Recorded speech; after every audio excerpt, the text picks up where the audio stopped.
नित्यमधीयताम् तदुदितं कर्म स्वनुष्ठीयताम् तेनेशस्य विधीयताम्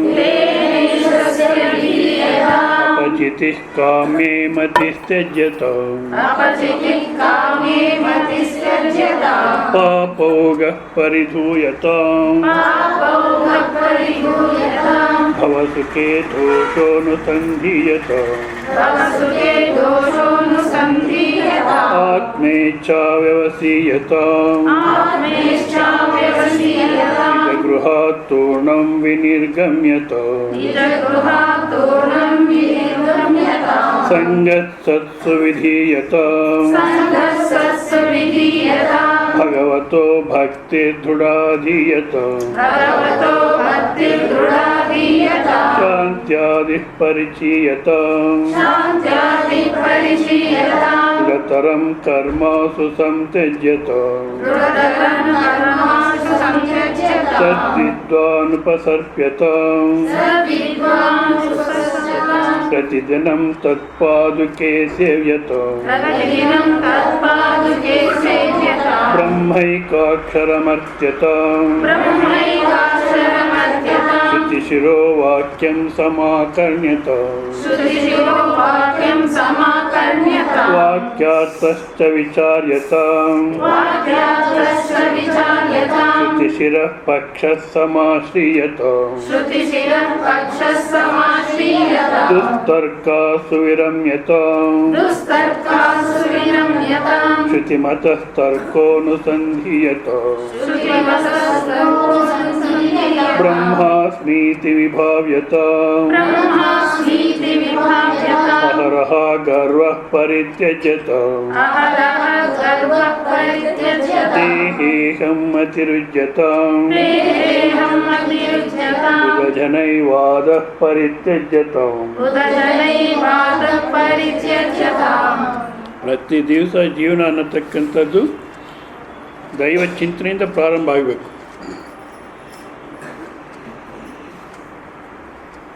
ಶೌಚಕ್ರಿಯೆ ಎದ್ದು ಶೌಚಕ್ರಿಯೆ ಮುಗಿಸಿ ಸ್ನಾನ ಮಾಡಿ ಇಷ್ಟ ಮಂತ್ರ ಪಾರಾಯಣ ಮಾಡಿ ಯಾವುದಾದ್ರೂ ಒಂದು ಧಾರ್ಮಿಕ ಗ್ರಂಥವನ್ನು ಇಷ್ಟ ದೇವತಾ ಜಪವನ್ನು ಮಾಡಿ ನಂತರ ಮಾಡತಕ್ಕಂಥ ಕೆಲಸಗಳನ್ನು ಪೂರ್ಣ ಮನಸ್ಸಿಂದ ಮಾಡಬೇಕು.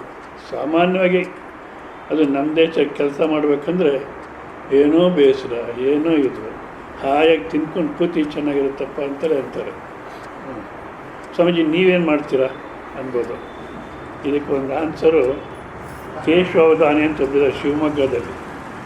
ಅವ್ರು ನೋಡ್ಕೊಳ್ಳಿ, ಅವ್ರು ಹೇಳೋದು ಒಂದು ಸ್ವಲ್ಪ ತುಮಕೂರಲ್ಲಿ, ನಿಮ್ಗೇನು ರೀ ಕೂತ್ಕೊಂಡು ಮಾತಾಡ್ತೀರಾ, ನಿಮಗೆಲ್ಲ ಏನು ಕೆಲಸ ಬರೀ ಹೇಳೋದೆ ಅಂತ ಅಂತೀರಾ. ನಾನು ಪಕ್ಕದಲ್ಲಿ ಕೂತಿದ್ದೆ. ಈ ಕೈವಲ್ಯ ಅನ್ನೋದಿದ್ದಾಗ ಒಂದು ದಿವಸ ಇದ್ಬಿಡಿ, ಅವಾಗ ನಿಮ್ಗೆ ಗೊತ್ತಾಗುತ್ತೆ. ಅಂದರೆ 3 ಗಂಟೆಗೆ ಎದ್ದು ರೂಮೆಲ್ಲ ಕ್ಲೀನ್ ಮಾಡಿ ಮನೆ ರೂಮ್ ಮುಂದುಗಡೆ ಎಲ್ಲ ರಂಗೋಲಿ ಹಾಕಿ ಇದೆಲ್ಲ ಹೊಳೆ ನೆರೆಸ್ಕೊಂಡು ಮಾಡ್ತೀನಿ ನೋಡಿದರೆ ಅವ್ರು ಇದ್ದಾಗ ಒಂದು ದಿವಸ ಇದ್ಬಿಡಿ ಗೊತ್ತಾಗುತ್ತೆ.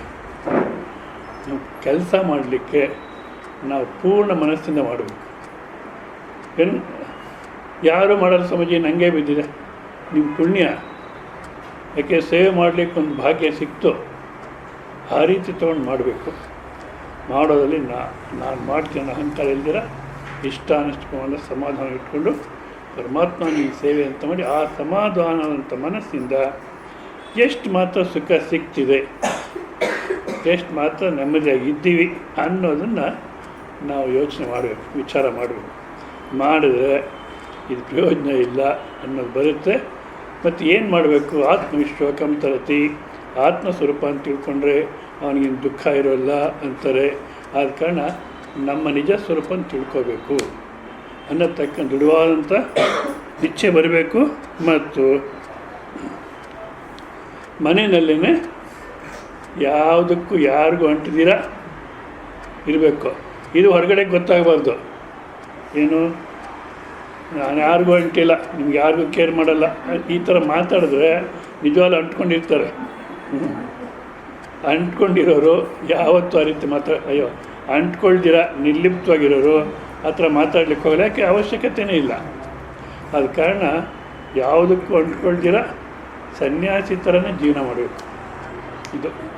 ಮತ್ತು ಸಂಘ ಮಾಡಬೇಕಾದ್ರೆ ಈ ಮಾರ್ಗದಲ್ಲಿ ನಮಗಿನ್ನ ಉನ್ನತವಾಗಿ ಯಾರು ತಿಳ್ಕೊಂಡಿದ್ದಾರೋ ಅಂಥವ್ರ ಸಂಘವನ್ನು ಮಾಡಬೇಕು. ಮತ್ತು ಪರಮಾತ್ಮಲ್ಲಿ ಭಕ್ತಿ ಅನ್ನತಕ್ಕಂಥದ್ದು ಬೆಳೆಸ್ಕೋಬೇಕು. ಮತ್ತು ಶ್ರೋತ್ರಿಯ ಬ್ರಹ್ಮನಿಷ್ಠಂ, ಯಾರಾದರೂ ಶಾಸ್ತ್ರಗಳನ್ನ ಅಧ್ಯಯನ ಮಾಡಿದಾರೋ, ಶಾಸ್ತ್ರಗಳಂದರೆ ಜ್ಯೋತಿಷ್ ಶಾಸ್ತ್ರ ಮತ್ತು ವಾಸ್ತುಶಾಸ್ತ್ರ ಯಾವುದೂ ಅಲ್ಲ, ಉಪನಿಷತ್ ಶಾಸ್ತ್ರವನ್ನು ಯಾರು ಚೆನ್ನಾಗಿ ಅಧ್ಯಯನ ಮಾಡಿದಾರೋ, ಚೆನ್ನಾಗಿ ಅಧ್ಯಯನ ಮಾಡಿದಾರೆ ಅಂದರೆ ಮಂತ್ರಗಳು ಹೇಳ್ತಾರೆ, ಸ್ಪಷ್ಟವಾಗಿ ಹೇಳ್ತಾರೆ. ಆದರೆ ಅದೆಲ್ಲ ಅಧ್ಯಯನ ಅಂದರೆ ಅದು ಹೇಳಬೇಕು, ಕಲಿಬೇಕು. ಬಟ್ ಆದರೆ ಅದಕ್ಕೆ ಅರ್ಥ ಗೊತ್ತಿರಬೇಕು. ಅರ್ಥ ಅಂದರೆ ಸಂಸ್ಕೃತ ವಾಕ್ಯಕ್ಕೆ ಕನ್ನಡ ಅರ್ಥ ಹೇಳ್ತಾರೆ ಅಲ್ಲ, ಅವರ ಅನುಭವದಲ್ಲಿ ಚೆನ್ನಾಗಿ ನೋಡ್ಕೊಂಡಿರಬೇಕು. ಮತ್ತು ನಮಗೆ ಅನುಭವದಲ್ಲಿ ಕಾಣತಕ್ಕಂಥ ರೀತಿಯೂ ಹೇಳಬೇಕು, ಆ ಬೋಧನಾ ಕ್ರಮನ ಅನುಸರಿಸಿ ಹೇಳಬೇಕು. ಅಂಥ ಗುರುನ ಹುಡುಕ್ಬೇಕು ನಾವು. ಹೇಗೆ ಸಿಗ್ತಾರೆ? ಒಂದು ಅಡ್ವರ್ಟೈಸ್ಮೆಂಟ್ ಹಾಕಿದ್ರೆ ವಾಂಟೆಡ್ ಎ ಗುರು ಶ್ರೋತ್ರಿಯ ಬ್ರಹ್ಮನಿಷ್ಠ. ಈಗಿನ ಕಾಲಕ್ಕೆ ಅಪ್ಲೈ ಮಾಡ್ತಾರೆ, ಬೇಕಾದಷ್ಟು ಜನ ಇದ್ದಾರೆ. ನಾನು ಬರ್ತೀನಿ ಹೇಳ್ತೀನಿ ಅಂತ ಅಪ್ಲೈ ಮಾಡ್ತಾರೆ. ಆ ರೀತಿ ಅಲ್ಲ. ಇಷ್ಟದೇವತ ಉಪಾಸನೆ ಯಾರು ಚೆನ್ನಾಗಿ ಮಾಡಿರ್ತಾರೋ ಅವ್ರಿಗೆ ಸರಿಯಾದಂಥ ಗುರು ಲಭ್ಯವಾಗತಕ್ಕಂಥದ್ದು ಅಂತಾರೆ. ನಾವೇ ಗುರುನ ಹುಡುಕೊಳ್ಳಕ್ಕೆ ಹೋದರೆ ಈಗಿನ ಕಾಲದಲ್ಲಿ ಅದನ್ನು ಏನು ಮಾಡ್ತೀವಿ? ಅವ್ರಿಗೆ ದೊಡ್ಡ ಆಶ್ರಮ ಇರಬೇಕು, ಮತ್ತು 4 ವೀಲರ್ ಇರಬೇಕು, ಪಾಲಿಟಿಷಿಯನ್ ಶಿಷ್ಯ ಇರಬೇಕು, ಕೀರ್ತಿ ಪ್ರತಿಷ್ಠೆ ಇರಬೇಕು, ಎಲ್ಲ ಇದ್ದು ಒಬ್ರು ಯಾರೋ ಗಂಡ ಹೆಂಡತಿ ಪೇಪರ್ ನೋಡಿರ್ತೀರ ನೀವು, ಅವ್ರು ಸೇವೆ ಮಾಡ್ಕೊಂಡಿದ್ರು, ಎಲ್ಲ ಇದೆ ಅಂದ್ಬಿಟ್ಟು ಅಲ್ಲಿ ಹೋದರು. ಕೊನೆಗೆ ಆ ಗುರುವನ್ನೇ ಅವ್ರನ್ನ ಜೈಲಿಗೆ ಹಾಕಿಸ್ತಾ. ಗುರು ಆಗಿರ್ತಕ್ಕಂಥವನು ಜೈಲಿಗೆ ಹಾಕಿಸ್ತಾನೆ ಅಂದರೆ ಅರ್ಥ ಇಲ್ಲದ ಮಾತು. ಆರ್ಯ ಸಮಾಜ ದಯಾನಂದ ಸರಸ್ವತಿ 2 ಸಲ ವಿಷ ಹಾಕ್ತಾರೆ ಅವ್ರಿಗೆ. ಒಂದು ಸಲ ವಿಷ ಹಾಕಿದಾಗ ಶರೀರಕ್ಕೆ ಎಫೆಕ್ಟ್ ಆಗುತ್ತೆ, ಔಷಧಿ ತೊಗೊಂಡು ಮೇಲ್ ಮಾಡ್ಕೊಳ್ತಾರೆ. ಮತ್ತು ಪೊಲೀಸ್ನ ವಿಷ ಹಾಕ್ತಾನೆ ಅರೆಸ್ಟ್ ಮಾಡ್ತಾರೆ. ಅರೆಸ್ಟ್ ಮಾಡಿ ಇವ್ರ ಹತ್ರ ಕರ್ಕೊಂಬಂದು ಏನು ಹೇಳ್ತಾರೆ? ನಾನು ಬಂಧನ ಬಿಡ್ಸೋಕ್ಕೆ ಬಂದಿದ್ದೀನಿ, ಮತ್ತೆ ಬಂಧನಕ್ಕೆ ಹಾಕಲಿಕ್ಕೆ ನನ್ನ ಕೆಲಸ ಅಲ್ಲ ಅದು. ನೀವು ಕೂಡ ಅಷ್ಟೇ, ಅವನ್ನೇನು ಅರೆಸ್ಟ್ ಮಾಡಬೇಡಿ, ಯಾಕೆ ಅವ್ನು ವಿಷ ಹಾಕಿದ್ರೆ ನನ್ನ ಪ್ರಾಣ ಏನು ಹೋಗಿಲ್ಲ, ಬಿಟ್ಟುಬಿಡಿ ಅಂತ ಬಿಡಿಸ್ಬಿಡ್ತಾರೆ. ಮತ್ತು ಇನ್ನೊಂದು ಸಲ ವಿಷ ಹಾಕ್ತಾರೆ, ಆವಾಗಲೂ ಅಷ್ಟೇ.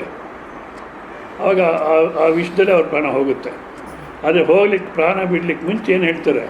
ಆ ವಿಷ ಹಾಕಿದವನು ಕರೆದು, ನೋಡಪ್ಪ ಹೊರಗಡೆ ಗೊತ್ತಾದರೆ ನಿನ್ನ ಪ್ರಾಣ ತಿಂತಾರೆ ಜನ, ಅದಕ್ಕೋಸ್ಕರ ಒಂದು ಚೀಲ ಇಟ್ಕೊಂಡಿರ್ತಾರೆ, ಅದು ಸ್ವಲ್ಪ ದುಡ್ಡಿರುತ್ತೆ, ಈ ದುಡ್ಡು ತೊಗೊಂಡು ನೇಪಾಳ್ಗೆ ಹೊರಟೋಗ್ಬಿಡು, ನಿನ್ಯಾರು ಅಲ್ಲಿ ಬಂದು ಅರೆಸ್ಟ್ ಮಾಡೋಲ್ಲ. ಇಲ್ಲಾಂದರೆ ನಿನ್ನೂ ಅರೆಸ್ಟ್ ಮಾಡ್ತಾರೆ, ನನ್ನ ನಿಜಾನ ಅಂತ ಒಬ್ಬ ಆಕೆ ಇರ್ತಾಳೆ, ಆಕೆನೇ ವಿಷ ಹಾಕ್ಸಿದ್ದು, ಇಬ್ಬರೂ ಅರೆಸ್ಟ್ ಮಾಡ್ತಾರೆ. ಬೇಡ, ಹಾಗಿದ್ದು ಹೋಗುತ್ತೆ ಈ ಶರೀರ. ಅಂದರೆ ಬಂಧನಕ್ಕೆ ನಮ್ಮನ್ನು ಬಂಧನದಿಂದ ಬಿಡಿಸ್ತಕ್ಕಂಥವ್ನು ಯಾರೋ ಅವನೇ ಗುರುನೇ ಹೊರತು ಮತ್ತೊಂದು ಬಂಧನಕ್ಕೆ ಸಿಗಾಕ್ತಕ್ಕಂಥವ್ರಲ್ಲ. ಅಂಥ ಗುರು ಸಿಕ್ಕಬೇಕಾದ್ರೆ ಇಷ್ಟ ದೇವತ ಉಪಾಸನೆಯಿಂದಲೇ ಸಾಧ್ಯ ಅಂತಾರೆ. ಅಂಥ ಗುರು ಸಿಕ್ಕಿದಾಗ ಅವ್ರ ಹತ್ರ ನಾವೇನು ಕೇಳಬೇಕು?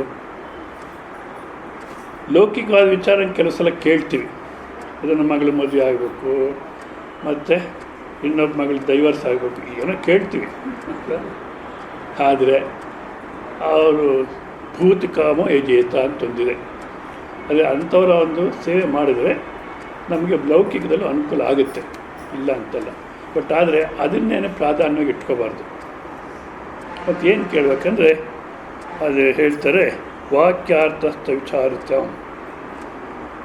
ವಾಕ್ಯ ಅವ್ರು ಸೇವೆ ಮಾಡಿಕೊಂಡು ವಾಕ್ಯಾರ್ಥಸ್ಥ ಶ್ರುತಿ ಶಿರೋವಾಕ್ಯಂ ಸಮಾಕರ್ಣ್ಯತ ಅಂದರು. ಶ್ರುತಿನಲ್ಲಿರ್ತಕ್ಕಂಥ ಶಿರೋವಾಕ್ಯಗಳಂದರೆ ಉನ್ನತವಾದಂಥ ವಾಕ್ಯಗಳು, ನೀನೇ ಬ್ರಹ್ಮಸ್ವರೂಪ, ನೀನೇ ಆನಂದ ಸ್ವರೂಪ, ತತ್ವಮಸಿ, ಅಹಂ ಬ್ರಹ್ಮಾಸ್ಮಿ, ಸರ್ವಂ ಕಲಿದಂ ಬ್ರಹ್ಮ, ಅಯಮಾತ್ಮ ಬ್ರಹ್ಮ ಅನ್ನತಕ್ಕಂಥ ವಾಕ್ಯಗಳನ್ನೇ ಶ್ರವಣ ಮಾಡಿ ತಿಳ್ಕೊಳ್ಳೋಕ್ಕೆ ಪ್ರಯತ್ನ ಮಾಡು. ವಾಕ್ಯಾರ್ಥಸ್ಥ ವಿಚಾರ್ಯತ, ಅವ್ರ ಹತ್ರ ಶ್ರುತಿಸಿರುವ ವಾಕ್ಯಗಳನ್ನು ಆಶ್ರಯ ಮಾಡಿಕೊಂಡು ಅವುಗಳನ್ನೇ ವಿಚಾರ ಮಾಡಬೇಕು. ವಾಕ್ಯಾರ್ಥ ಅಂದರೆ ಸಾಮಾನ್ಯವಾಗಿ ನಾವೇನು ಅಂದ್ಕೊಂಡಿದ್ದೀವಿ, ವಾಕ್ಯಾರ್ಥ ಅಂದರೆ ಒಂದು ಶಬ್ದಕ್ಕೆ ಇನ್ನೊಂದು ಶಬ್ದ ಹೇಳೋದು, ಅದು ವಾಕ್ಯಾರ್ಥ ಅಂದ್ಕೊಂಡಿದ್ದೀವಿ. ಈಗ ಸ್ಕೂಲಲ್ಲಿ ಆ ಹುಡುಗನಿಗೆ ಬೆಕ್ಕು ಅಂದರೆ ಗೊತ್ತಿಲ್ಲ, ಮೇಷ್ಟ್ರನ್ನ ಕೇಳ್ತಾನೆ, ಮೇಷ್ಟ್ರೆ ಬೆಕ್ಕು ಅಂದ್ರೇನು ಅಂತ. ಅಷ್ಟು ಮಾತ್ರ ಗೊತ್ತಿಲ್ಲನೋ ಮಾರ್ಜಾಲ ಅಂತಾರೆ. ಬೆಕ್ಕು ಅಂದರೆ ಗೊತ್ತಿಲ್ಲ, ಇನ್ನು ಮಾರ್ಜಾಲ ಅಂದರೆ ಗೊತ್ತಾಗುತ್ತೋ? ಮತ್ತು ನಂಗೆ ಮಾರ್ಜಾಲ ಅಂದರೆ ಗೊತ್ತಾಗಲ್ಲ. ಮಾರ್ಜಾಲ ಅಂದರೆ ಗೊತ್ತಾಗಲ್ಲ, ಕ್ಯಾಟು. ಈ ಒಂದು ಶಬ್ದಕ್ಕೆ ಇನ್ನೊಂದು ಶಬ್ದ ಹೇಳೋದು ಅರ್ಥ ಅಂದ್ಕೊಳ್ತೀವಿ. ವಾಕ್ಯಾರ್ಥ ಅಂದ್ರೆ ಆ ರೀತಿ ಅಲ್ಲ. ಅಹಂ ಬ್ರಹ್ಮಾಸ್ಮಿ ಸರ್ವಂ ಕಲಿದಂ ಬ್ರಹ್ಮ ಅಯಮಾತ್ಮ ಬ್ರಹ್ಮ ಅಂದಾಗ ವಸ್ತು ಯಾವುದು? ಬ್ರಹ್ಮ ಅಂದರೆ ದೇವರು ಅಂದರೆ ಯಾವುದಕ್ಕೆ ದೇವರು ಅಂತೀವಿ, ಆ ವಸ್ತು ಯಾವುದು? ಒಂದು ಸಲ ಯಾವುದೋ ಒಂದು ಕಾರ್ಯಕ್ರಮಕ್ಕೆ ಹೋಗಿದೆ. ಸಾಮಾನ್ಯ 9:15 ಮಲಗಿಬಿಡ್ತೀನಿ ನಾನು. ಇನ್ನೇನು ಮಲಗಬೇಕು ಅನ್ನೋ ಅಷ್ಟೊತ್ತಿಗೆ ಅವ್ರು ಯಾರೋ ಬಂದು ಕರೆದ್ರು, ಸ್ವಾಮಿಗಳು ಕರೀತಾ ಇದ್ದಾರೆ ಅಂತ. ಇನ್ನು ಆ ಸಭೆಗೆ ಅಧ್ಯಕ್ಷರವರು, ಇನ್ನಿಲ್ಲ ಅನ್ನೋಕ್ಕಾಗಲ್ಲ, ಇಲ್ಲ ಅನ್ನೋದು ಸರಿಯಲ್ಲ. ಹೋದೆ ಅಲ್ಲಿ ಡಿಸ್ಕಷನ್ ನಡೀತಾ ಇದೆ. ಏನು ಡಿಸ್ಕಷನ್ನು? ಆತ್ಮ ಅಂತಲೇ ಹೇಳ್ತಾರೆ. ನಾನು ಹೋದೆ, ನಂದು ಏನೋ ಮಾತಾಡಬೇಕಂತ ನಾನು ಹೇಳಿದೆ. ನೀವು ಆತ್ಮ ಅಂತ ಯಾವುದಕ್ಕೆ ಅಂತೀರ? ಆತ್ಮ ಅಂತ ಯಾವುದಕ್ಕೆ ಹೇಳ್ತೀರ? ಬ್ರಹ್ಮ ಅಂದರು. ಸರಿ, ಬ್ರಹ್ಮ ಅಂತ ಯಾವುದಕ್ಕೆ ಹೇಳ್ತೀರ? ಸಚ್ಚಿದಾನಂದ ಸ್ವರೂಪ. ಸಚ್ಚಿದಾನಂದ ಸ್ವರೂಪ ಅಂತ ಯಾವುದಕ್ಕೆ ಅಂತೀರ? ಇವಾಗ ಟೈಮ್ ಆಯಿತು, ನಾಳೆ ನೋಡೋಣ ಅಂದರು. ಆ ನಾಳೆ ಇನ್ನೂ ಬಂದಿಲ್ಲ. ಯಾಕೆ ಅಂದರೆ ಶಬ್ದಗಳು ಹೇಳ್ಕೊಂಡು ಹೋಗ್ತೀವಿ ಹೊರತು ಯಾವುದಕ್ಕೆ ಸಚ್ಚಿದಾನಂದ ಸ್ವರೂಪ ಅಂತ ಹೇಳ್ತೀವಿ? ಆ ವಾಕ್ಯದಲ್ಲಿ ನೀನೇ ಬ್ರಹ್ಮ ಸ್ವರೂಪ ಅಂದಾಗ ನೀನು ಅನ್ನತಕ್ಕಂಥ ಶಬ್ದಕ್ಕೆ ವಸ್ತು ಯಾವುದು ಅನ್ನೋದು ಚೆನ್ನಾಗಿ ವಿವೇಕ ಮಾಡಬೇಕು. ನೀನು ಅನ್ನತಕ್ಕಂಥ ಶಬ್ದಕ್ಕೆ ವಸ್ತು ಯಾವುದು? ಬ್ರಹ್ಮ ಸ್ವರೂಪ ಅನ್ನೋಕ್ಕೆ ಬ್ರಹ್ಮ ಅನ್ನೋದಕ್ಕೆ ವಸ್ತು ಯಾವುದು ಅನ್ನೋದು ವಿವೇಕ ಮಾಡಬೇಕು. ಅದನ್ನ ಇಲ್ಲಿ ವಾಕ್ಯಾರ್ಥಶ್ಚ ವಿಚಾರ್ಯತಾಮ್ ಅಂತಾರೆ. ಸೊ ವಾಕ್ಯಾರ್ಥ ಅಂದರೆ ವಾಕ್ಯಕ್ಕೆ, ಸಂಸ್ಕೃತ ವಾಕ್ಯಕ್ಕೆ ಕನ್ನಡ ಅರ್ಥ ಅಲ್ಲ, ಯಾವ ವಸ್ತುವನ್ನು ಹೇಳ್ತಿದೆ ಅಲ್ಲಿ ಅನ್ನತಕ್ಕಂಥನ ವಿವೇಕ ಮಾಡಬೇಕು. ವಾಕ್ಯಾರ್ಥ ಆ ಥರ ವಿವೇಕ ಮಾಡಬೇಕಾದ್ರೆ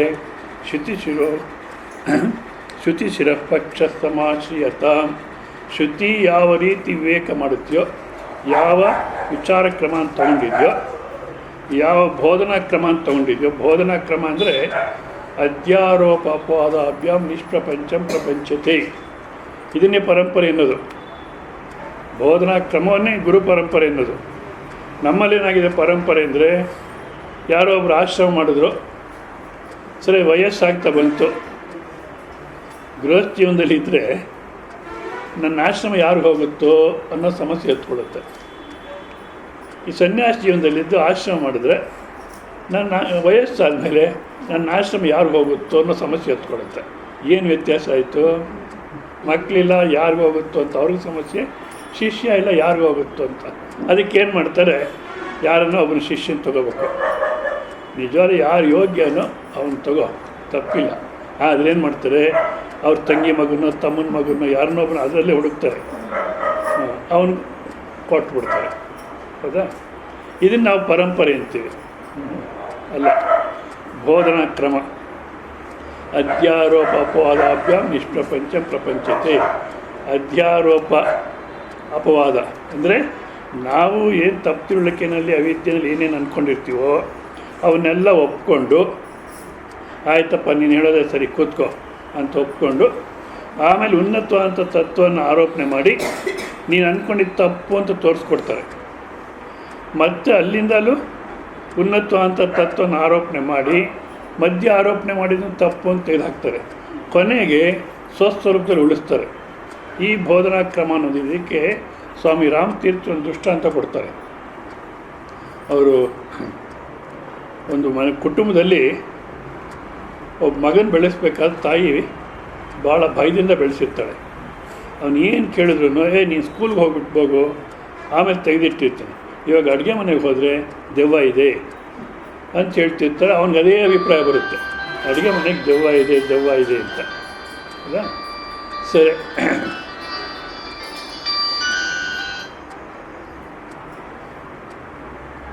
ಅವನಿಗೆ ಅದೇ ಅಡುಗೆ ಮನೆಗೆ ಹೋಗೋದೇ ಇಲ್ಲ. ಅವನು ಯಾಕೆ ಹೀಗೆ ಬೆಳೆಸಿದ್ದು ಈ ಮಗುನ ಅಂದ್ಬಿಟ್ಟು ಒಂದು ಸಲ ಏನನ್ನ ಮಾಡಿ ಇವನಿಗೆ ಈ ಭಯ ತೆಗಿಬೇಕು ಅಂದ್ಬಿಟ್ಟು ಒಂದು ಸಲ ಹೋಗಿ ಒಂದು ಲೋಟ ತೊಗೊಂಬ ಅಂತಾರೆ. ನಾನು ಹೋಗಲ್ಲಪ್ಪ, ಅಡುಗೆ ಮನೆಗೆ ದೆವ್ವ ಇದೆ. ದೆವ್ವ ಅಲ್ಲೋ ನಿಮ್ಮಮ್ಮ ಇರೋದು ಅಂದರೆ ಅವನು ಹೋಗಲ್ಲ. ಅದಕ್ಕೇನು ಮಾಡ್ತಾರೆ, ಅವನು ಸ್ಕೂಲ್ಗೆ ಹೋಗಿದ್ದಾಗ ಒಂದು ದಿವಸ ಒಂದು ದಿಂಡು ತೊಗೊಂಡು ಅದಕ್ಕೆ ಕಣ್ಣು ಮೂಗು ಎಲ್ಲ ಬರೆದುಬಿಟ್ಟು ಅಡುಗೆ ಮನೆಗೆ ಒಂದು ಮೂಲೆಗೆ ಇಟ್ಟಿರ್ತಾರೆ. ಇವನು ಬರ್ತಾನೆ ಅಡುಗೆ ಮನೆಗೆ ಒಂದು ಲೋಟ ತೊಗೊಂಬರು. ನಾನು ಹೇಳಿದ ದೆವ್ವ ಇದೆ ಅಂತ. ನಮ್ಮ ಮನೆಯಲ್ಲಿ ನಾವು ದೆವ್ವಕ್ಕೆ ಎಷ್ಟು ದಿವಸ ಭಯಪಡೋದು? ನೀನೊಂದು ಕೋಲ್ ತಗೋ, ನಾನೊಂದು ಕೋಲ್ ತೊಗೊಳ್ತೀನಿ, ಇಬ್ಬರು ಒಳಗಡೆ ಹೋಗೋಣ. ಆ ದೆವ್ವ ಕಂಡ್ರೆ ಚೆನ್ನಾಗಿ ಬಡಿದು ಸಾಯಿಸ್ಬೇಡ ನಡಿ ಅಂದರೆ ಅವನಿಗೆ ಆಗಿದ್ಮೇಲೆ ಬರ್ತೀನಿ ಅಂತಾನೆ. ಅವನು ಒಂದು ಕೋಲ್ ತೊಗೊಳ್ತು, ಇವರು ಒಂದು ಕೋಲ್ ತೊಗೊಳ್ತಾರೆ, ಒಳಗಡೆ ಹೋಗ್ತಾರೆ. ಅಲ್ಲಿ ಮೂಲೆಯಲ್ಲಿದೆ ನೋಡು ದೆವ್ವ. ಯಾಕೆ ಇವ್ರು ಮುಂಚೆನೇ ಇಟ್ಟಿದ್ದಾರೆ ದಿಂಡು, ಅಲ್ಲಿದೆ ನೋಡು ದೆವ್ವ ಹಾಕೋದಕ್ಕೆ ಅಂತಾರೆ. ಚೆನ್ನಾಗಿ ಹೊಡಿತಾನೆ, ಬಿಡು ಸತ್ತೋಯ್ತು, ದಿಂಡಿನ ರೂಪದಲ್ಲಿ ಸತ್ತೋಗಿದೆ ಅಂದ್ಬಿಟ್ಟು ತೆಗೆದು ಆಚೆ ಹಾಕ್ಬಿಡ್ತಾರೆ. ಅವತ್ತಿನಿಂದ ಅವನಿಗೆ ಓಹೋ ದೆವ್ವ ಇಲ್ಲ ಹೋಯಿತು ಅಂತ ಧೈರ್ಯವಾಗಿ ಒಳಗಡೆ ಹೋಗ್ತಾನೆ. ಈಗ ಅವರು ತಂದೆ ದೆವ್ವ ಇದೆ ಅಂತ ಒಪ್ಕೊಂಡಾಗ ಅವ್ರ ದೃಷ್ಟಿನಲ್ಲಿ ದೆವ್ವ ಇತ್ತು? ಇರಲಿಲ್ಲ, ಹೌದಾ? ಮತ್ತು ಯಾಕೆ ಒಪ್ಕೊಂಡ್ರು? ಅವನಲ್ಲಿರ್ತಕ್ಕಂಥ ತಪ್ಪು ಅಭಿಪ್ರಾಯ ತೆಗಿಲಿಕ್ಕೋಸ್ಕರ ಒಪ್ಕೊಂಡ್ರು.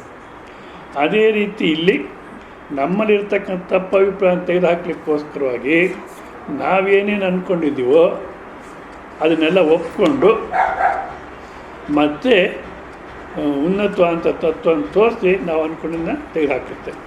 ಈ ಕ್ರಮದಲ್ಲಿ ಅವಸ್ಥಾತ್ರಯ ವಿವೇಕ, ದೃಗ್ದೃಶ್ಯ ವಿವೇಕ, ಸಾಮಾನ್ಯ ವಿಶೇಷ ಪ್ರಕ್ರಿಯೆ ಮತ್ತು ಅನ್ವಯ ವ್ಯತಿರೇಕ ನ್ಯಾಯ, ಪಂಚಕೋಶ ವಿವೇಕ, ಈ ರೀತಿ ಭಾಳಷ್ಟು ಬೋಧನಾ ಕ್ರಮ ಇದೆ. ಸೊ ಶ್ರುತಿ ಯಾವ ಬೋಧನಾ ಕ್ರಮ ತೊಗೊಂಡಿರುತ್ತೋ ಆ ಬೋಧನಾ ಕ್ರಮದ ಪ್ರಕಾರ ನಾವು ವಿವೇಕ ಮಾಡಬೇಕು. ಅದನ್ನೇ ಶ್ರುತಿ ಶಿರಪಕ್ಷ ಸಮಾಶ್ರಯತ ಇದು. ಮತ್ತು ದುಸ್ತರ್ಕ ಸುವಿರಮ್ಯತ, ಕೆಟ್ಟ ತರ್ಕ ಅಂದರೆ ವಿಚಾರ ಕ್ರಮ. ಹುಚ್ಚುಚ್ಚಾಗಿ ಕೆಟ್ಟದ್ದಾಗಿ ಅನುಭವಕ್ಕೆ ವಿರುದ್ಧವಾಗಿ ಯೋಚನೆ ವಿಚಾರ ಮಾಡಬೇಡ. ದುಸ್ತರ್ಕನ 3 ರೀತಿ ವಿಭಾಗ ಮಾಡ್ತಾರೆ. ದುಸ್ತರ್ಕ, ವಿತಂಡ, ಜಲ್ಪ. ಅಂದರೆ ಅನುಭವಕ್ಕೆ ವಿರುದ್ಧವಾಗಿ ಮಾತಾಡೋದು. ಅನುಭವಕ್ಕೆ ವಿರುದ್ಧ ಅಂದರೆ ಇವಾಗ 2 ಬಾಗಿಲಿದೆ ಅಂತ ಇಟ್ಕೊಳ್ಳಿ. 2 ಬಾಗಿಲಿರುತ್ತೆ. ಒಂದು ಬಾಗಿಲು ಹಾಕೋದೇನರ್ಥ, ಇನ್ನು ಅರ್ಧ ಬಾಗಿಲು ತೆಗೆದಿದೆ ಅಂತ, ಹೌದಲ್ಲ? 1 door closed means half door open, ಹೌದಾ? ಇದರಲ್ಲಿ ಈ ಲೆಕ್ಕಾಚಾರ half door closed means half door opened, ಅರ್ಧ ಬಾಗಿಲು ಮುಚ್ಚಿದೆ ಅಂದರೆ ಅರ್ಧ ಬಾಗಿಲು ತೆಗೆದಿದೆ. ಇವಾಗ ಪೂರ್ತಿ ಬಾಗಿಲು ಮುಚ್ಚಿದೆ ಅಂದರೆ ಪೂರ್ತಿ ಬಾಗಿಲು ತೆಗೆದಿದೆ ಆಗುತ್ತಾ? ಅನುಭವಕ್ಕೆ ವಿರುದ್ಧ. ಲೆಕ್ಕಾಚಾರ ಸರಿ ಇದೆಯೋ ಇಲ್ಲ? ಹಾಫ್ ಓಪನ್ನು, ಫುಲ್ ಕ್ಲೋಸು, ಲೆಕ್ಕಾಚಾರ ಸರಿ ಹೋಗುತ್ತಲ್ಲ? ಈ ಲೆಕ್ಕಾಚಾರ ಸರಿಯೇ ಇರ್ಬೋದು, ಬಟ್ ನಿನ್ನ ಅನುಭವಕ್ಕೆ ವಿರುದ್ಧ, ಹೌದಲ್ಲ? ಇನ್ನೊಂದು ದೃಷ್ಟಾಂತ ಹೇಳ್ತಿರ್ತಾರೆ. ಕೂಚಿಭಟ್ಟ ಅಂತ ಒಬ್ಬ ಇದ್ನಂತೆ. ಅವನಿಗೊಬ್ಬ ಸ್ನೇಹಿತ, ಬಾಲ್ಯ ಸ್ನೇಹಿತ, ಯಾವತ್ತೂ ಸುಳ್ಳು ಹೇಳಿಲ್ಲ ಅವನು ಬಂದು ಈ ಕೂಚಿಭಟ್ಟನಂತ ಹೇಳ್ತಾನೆ, ನಿಮ್ಮ ಶ್ರೀಮತಿಯವರಿಗೆ ವೈಧವ್ಯ ಪ್ರಾಪ್ತವಾಯಿತು. ಅರ್ಥವಾಯ್ತು ನಿಮಗೆ? ಏನು ಅರ್ಥವಾಯಿತು? ನಿಮ್ಮ ಶ್ರೀಮತಿಯವರಿಗೆ ವೈಧವ್ಯ ಬಂತು. ಅವನು ಅಂತ ಹೇಳೋಕ್ಕೆ ಶುರು ಮಾಡ್ತಾನೆ, ಅಯ್ಯೋ ಹೀಗಾಗೋಯ್ತೆ ಅಂತ. ಇನ್ನೊಬ್ಬ ಫ್ರೆಂಡ್ ಬರ್ತಾನೆ, ಯಾಕೋ ಹೇಳ್ತಿದ್ದೀಯಾ, ಏನು? ಅಯ್ಯೋ ನಮ್ಮ ಶ್ರೀಮತಿಯವರಿಗೆ ವೈಧವ್ಯ ಬಂತಂತೆ. ಏನು ಮೂರ್ಖನು ನೀನು? ಅಲ್ಲ, ನೀನು ಬದುಕಿರ್ಬೇಕಾದ್ರೆ ಯಾಕೆ ಹಾಗಾಗಿ ಆಗ್ತಾಳೋ? ನೀನು ಗೊತ್ತಿಲ್ಲ, ಅವನು ಯಾವತ್ತೂ ಸುಳ್ಳು ಹೇಳೋಲ್ಲ. ನನಗೆ ಬಾಲ್ಯ ಸ್ನೇಹಿತ ಯಾವತ್ತೂ ಸುಳ್ಳು ಹೇಳಿಲ್ಲ. ಅವನು ಹೇಳಿದ ಮೇಲೆ ಅದು ನಿಜಾನೇ. ಇದು ಒಂದು. ಎರಡನೇದು, ನಮ್ಮ ಮನೆ ವಿಚಾರ ನಿಮ್ಗೆ ಗೊತ್ತಿಲ್ಲ. ಸಾಮಾನ್ಯ ಎಲ್ಲರೂ ಹಾಗೆ ಹೇಳ್ತಾರೆ, ಅಯ್ಯೋ ನಮ್ಮ ಮನೆ ವಿಚಾರ ನಿಮಗೆ ಗೊತ್ತಿಲ್ಲ ಬಿಡಿ, ನಮ್ಮದೇ ಒಂದು ಸ್ಪೆಷಲ್ಲು ಅಂತ. ನಮ್ಮ ಮನೆ ವಿಚಾರ ನಿಮ್ಗೆ ಗೊತ್ತಿಲ್ಲ. ನಾನು ಇರಬೇಕಾದ್ರೆ ನಮ್ಮ ತಾಯಿ, ನಮ್ಮ ತಂಗಿ, ನಮ್ಮ ಅಕ್ಕ ಎಲ್ಲರೂ ವಿಧವೆಯರೇ. ಇನ್ನು ಇವಳೊಬ್ಬಳಾಗೋದೇನು? ಈ ತರ್ಕ ಏನೋ ಚೆನ್ನಾಗಿದೆ, ಆದರೆ ಸತ್ಯ ಪ್ರತಿಪಾದನೆ ಕೆಲಸಕ್ಕೆ ಬರುತ್ತೋ ಆದ ಕಾರಣ ಅನುಭವಕ್ಕೆ ವಿರುದ್ಧವಾಗಿ ವಿಚಾರ ಮಾಡಬಾರ್ದು, ಮನನ ಮಾಡಬೇಕು. ಶ್ರುತಿ ಶ್ರವಣ ಮಾಡತಕ್ಕಂಥ ಸಮಯದಲ್ಲೂ ಈ ತರ್ಕವನ್ನು ಉಪಯೋಗಿಸ್ಕೊಂಡು ಮಾಡ್ತಾರೆ. ಮತ್ತು ನಾವು ವಿಚಾರ ಮನನ ಮಾಡತಕ್ಕಂಥ ಸಮಯದಲ್ಲಿ ಈ ರೀತಿ ಅನುಭವಕ್ಕೆ ವಿರುದ್ಧವಾಗಿ ವಿಚಾರ ಮಾಡಬಾರ್ದು. ಇದು ಒಂದು. ಮತ್ತು ಮೊದಲೇ ನಿಶ್ಚಯ ಮಾಡ್ಕೊಂಬಿಡೋದು, ಇವ್ರು ಹೇಳಿದ್ದನ್ನು ನಾನು ಒಪ್ಪಲ್ಲ ಅಂತ. ಅವ್ರು ಏನು ಹೇಳಿದ್ರು ಅದಕ್ಕೆ ವಿರೋಧವಾಗಿ ಏನೋ ಹೇಳೋದು.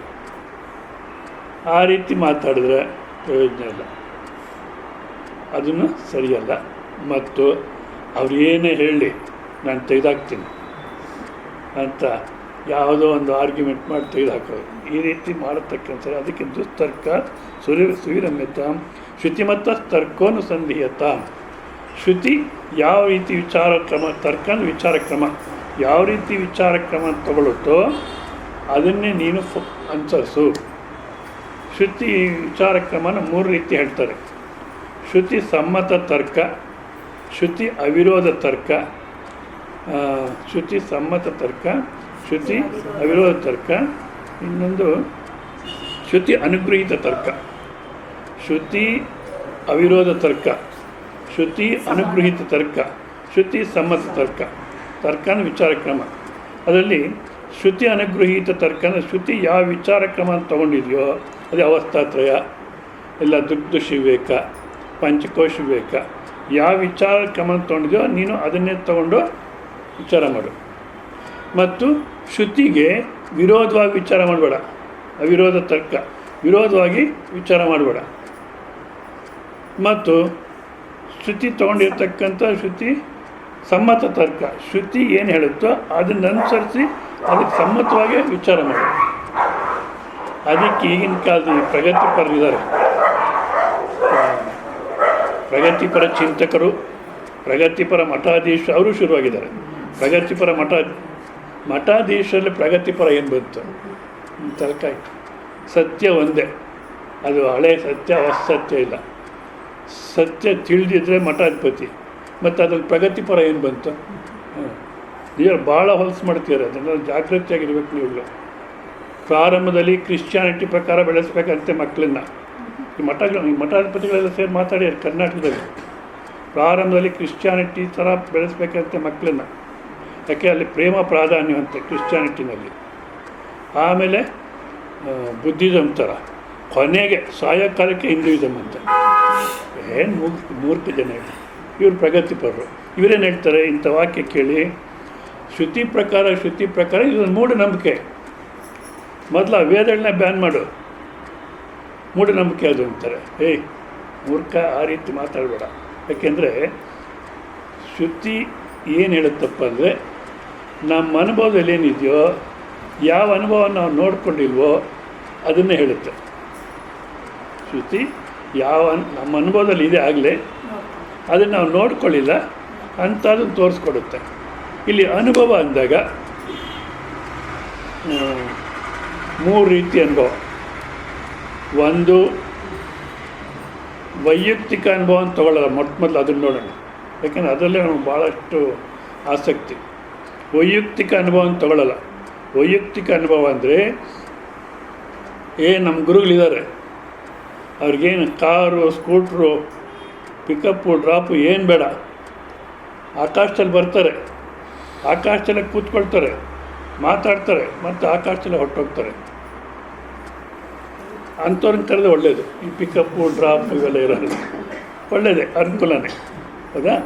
ಆದರೆ ಅದು ಸತ್ಯನೋ ಸುಳ್ಳು, ಆ ರೀತಿ ನಮ್ಗೆ ಅನುಭವಕ್ಕಾಗುತ್ತೋ ಆಗಲ್ವೋ ನಾವು ಹೇಳೋಕ್ಕಾಗುತ್ತೋ? ಈ ರಾಣಿಬೆನ್ನೂರ ಹತ್ರ ಸವಣೂರು ಅಂತ ಒಂದು ಊರು, ಅಲ್ಲಿ ಪ್ರವಚನಕ್ಕೆ ಹೋಗ್ತಾಯಿದ್ದೆ. ಅಲ್ಲಿ ಆ ಪ್ರಾಂತದಲ್ಲಿ ಯಲ್ಲಮ್ಮ ದೇವ್ರು ಕಾಡ್ತಾಳೆ ಅಂದ್ಬಿಟ್ಟು ಒಂದು ಜನಾಂಗ ಹೆಂಗಸರು ಏನು ಮಾಡ್ತಾರೆ ಅಂದರೆ, ಮನೆ ಬಿಟ್ಬಿಟ್ಟು ಊರಾಚೆ ಗುಡಿಸ್ಲಾಕ್ಕೊಂಡು ಯಲ್ಲಮ್ಮ ದೇವರು ಆರಾಧನೆ ಮಾಡ್ಕೊಂಡು ಇರ್ತಾರೆ. ಅದರಲ್ಲಿ ಸಿನ್ಸಿಯರಾಗಿರೋರು ಇದ್ದಾರೆ. ಕೇವಲ ಒಂದು ಹೊತ್ತು ಭಿಕ್ಷೆ ಎತ್ಕೊಂಡು ತಿನ್ನೋದು, ಯಾವಾಗಲೂ ಯಲ್ಲಮ್ಮನ ಚಿಂತನೆ ಮಾಡಿಕೊಂಡು ಧ್ಯಾನ ಮಾಡ್ಕೊಂಡಿರೋದು, ಅದನ್ನೇ ಒಂದು ಬಿಸ್ನೆಸ್ ಮಾಡ್ಕೊಂಡಿದ್ದಾರೆ ಕೆಲವರು. ಇವರೇನು ಮಾಡ್ತಾರೆ, ನನಗೂ ಯಲ್ಲಮ್ಮ ಕಾಡ್ತಾಳೆ, ನಾನು ಯಲ್ಲಮ್ಮನ ಭಕ್ತಲು ಅಂದ್ಬಿಟ್ಟು ಸೀದಾ ಮನೆ ತನಕ ಬಂದುಬಿಡ್ತಾರೆ. ಸವಣೂರಲ್ಲಿ ಒಬ್ಬ ಹಾಕಿ ಹಾಗೆ ಮಾಡೋಳು, ಅಡುಗೆ ಮನೆ ತನಕ ಬಂದುಬಿಡೋಳು. ಬಂದು ಕೂತ್ಬಿಟ್ಟು ಯಲ್ಲಮ್ಮ ಬಂದವಳೆ, ಈ ಸೀರೆ ಕೊಡ್ತಿರೋ, ಕುಪ್ಸ ಕೊಡ್ತಿರೋ, ಏನು ಕೊಡ್ತಿರೋ ಕೊಡೋ ತನಕ ಹೋಗಲ್ಲ. ಕೊನೆಗೆ ಒಂದು 10 ರೂಪಾಯಿ ಆದರೂ ಕೊಟ್ಟು ಕಳಿಸ್ಬೇಕು. ಈಕೆ ಕಾಟ ಜಾಸ್ತಿ ಆಗೋಯ್ತು. ಅಲ್ಲಿ ಈಗ ಇರುತ್ತಲ್ಲ ವಿಚಾರವಾದಿಗಳು, ಪ್ರಗತಿಪರರು, ಇವ್ರಿಗಿಂಥವೆಲ್ಲ ಸಿಕ್ಕಿದ್ರೆ ಹಬ್ಬ. ಅವ್ರೇನು ಮಾಡಿದ್ರು, ಪ್ಲ್ಯಾನ್ ಹಾಕಿದ್ರು, ಏನಾರ ಮಾಡಿ ಇವ್ರಿಗೆ ಕಾಟ ತಪ್ಪಿಸ್ಕೋಬೇಕು ಅಂತ. ಅದಕ್ಕೇನು ಮಾಡಿದ್ರು, ಈ ಮನೆಗೆ ಬಂದರೆ ನೆಕ್ಸ್ಟ್ ಇನ್ನೊಂದು ಮನೆಗೆ ಪಕ್ಕದ ಮನೆಗೆ ಬರ್ತಾಳೆ. ಅದಕ್ಕೆ ನೋಡ್ಕೊಂಡಿದ್ದು ಪಕ್ಕದ ಮನೆಗೆಲ್ಲ ರೆಡಿಯಾಗಿದ್ದರು. ರೆಡಿ ಆಗಿಬಿಟ್ಟು ಏನು ಮಾಡಿದ್ರು, ಈಕೆ ಹೋಗಿ ಕೂತ್ಕೊಂಡು ಎಲ್ಲಮ್ಮ ಬಂದವಳೆ ಅಂತ ಒಳಗಡೆಯಿಂದ ಬಂದ ಅಂತ ಬಂದ. ನೀನು ಯಾರಪ್ಪ ಅಂದರೆ, ನಾನು ಪರಶುರಾಮ ಬಂದಿದ್ದೀನಿ, ನಮ್ಮ ತಂದೆ ಜಮದಗ್ನಿ ಹೇಳಿದ್ರು ನಿಮ್ಮ ತಾಯಿ ಥರ ತೆಗೆದುಬಿಡು ಅಂತ. ಎಲ್ಲಿದ್ದಾಳೆ ನಮ್ಮ ತಾಯಿ ಅಂತ ಹುಡುಕಿದೆ. ಈಗ ಎಲ್ಲಮ್ಮನ ಅವತಾರದಲ್ಲಿ ಇಲ್ಲಿದ್ದಾರೆ, ರೇಣುಕಾದೇವಿನೇ ಎಲ್ಲಮ್ಮನ ಅವತಾರ ಅಂತ ಪುರಾಣ. ಸೊ ಎಲ್ಲಮ್ಮನ ಅವತಾರದಲ್ಲಿ ಇಲ್ಲಿದ್ದಾಳೆ, ತೊಗೊಂಬ ಕೊಡಲಿ, ಇವ್ರ ತಲೆ ತೆಗೆದುಬಿಡ್ತೀನಿ ಅಂದ. ಎಲ್ಲಿ ತೆಗೆದುಬಿಡ್ತಾನೋ ಅಂತ ಓಡಿದ್ರು ಅಂತ. ಇಂಥ ವೈಯಕ್ತಿಕವಾದಂಥ ಅನುಭವಗಳನ್ನು ಭಾಳಷ್ಟು ಬೆಲೆ ಕೊಡ್ತೀವಿ.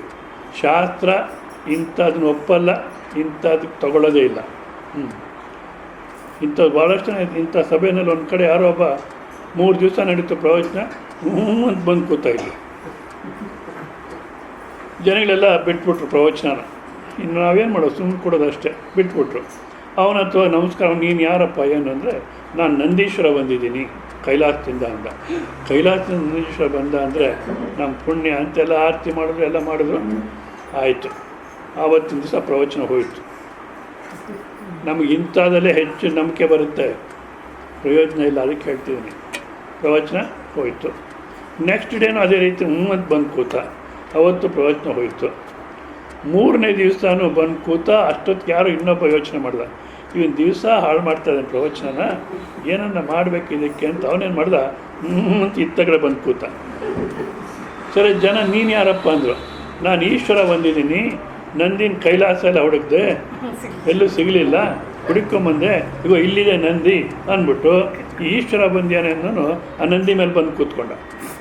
ಇವಾಗ ನೋಡಿ, ನಿಂಗೆ ಈಶ್ವರ ಬಂದಿದ್ದು ಸುಳ್ಳು ಅಂದರೆ ನಿಂಗೆ ನಂದಿ ಬಂದಿದ್ದು ಸುಳ್ಳು. ಇಲ್ಲ, ಈ ನಂದಿ ಬಂದಿದ್ದು ಸತ್ಯ ಅಂದರೆ ಈಶ್ವರ ಬಂದಿದ್ದು ಸತ್ಯ. ಇವಾಗ ಈಶ್ವರನ ಹೊತ್ಕೊಂಡು ತಿರುಗು. ಅದು ಎಲ್ಲಿನ ತನಕ ಹೊತ್ಕೊಂಡು ತಿರ್ಬೇಕು? ಇವನಿಗೆ ಈಶ್ವರ ಬಿಟ್ಟೋಗೋ ತನಕ ಹೊತ್ಕೊಂಡು ತಿರುಗಬೇಕು. ಆಗುತ್ತೋ? ಇದು ಯಾವ ಸುಳ್ಳೋ ಯಾವ್ದು ನಿಜಾನೋ ಇಂಥದ್ದಕ್ಕೆ ಹೋಗಬಾರ್ದು. ಇಲ್ಲ, ಒಂದು ವೇಳೆ ಯಾರೋ ಬಂದರು ಬಂಗಾರ ಉಂಗುರ ಕೊಡ್ತಾರೆ, ಹೋಗಿ ತೊಗೊಳ್ಳಿ, ತಪ್ಪೇನಿಲ್ಲ. ಬಟ್ ಆದರೆ ಅವ್ರ ಹತ್ರನೇ ಶ್ರವಣ ಮಾಡಲಿಕ್ಕೆ ಹೋಗಬಾರ್ದು. ವೈಯಕ್ತಿಕವಾದಂಥ ಅನುಭವನ ಶಾಸ್ತ್ರ ತಗೊಳ್ಳಲ್ಲ, ಇದು ಒಂದು. ಬಟ್ ನಮ್ಗೆ ಅಂಥದ್ರಲ್ಲೇ ಅದು ನಂಬಿಕೆ ಬರೋದು. ಕಾರಲ್ಲಿ ಬಂದ್ಬಿಟ್ರು ಅಂದರೆ ಅವರೇ ದೊಡ್ಡ ಗುರುಗಳು. ಯಾರೋ ಚೆನ್ನಾಗಿ ಕುಡಿದ್ಬಿಟ್ನಂತೆ. ಕುಡಿದ್ಬಿಟ್ಟು ಮನೆ, ಅವ್ರ ಹೆಂಡತಿ ಮಕ್ಕಳು ಮನೆ ಎಲ್ಲ ಮರ್ತುಬಿಟ್ಟ.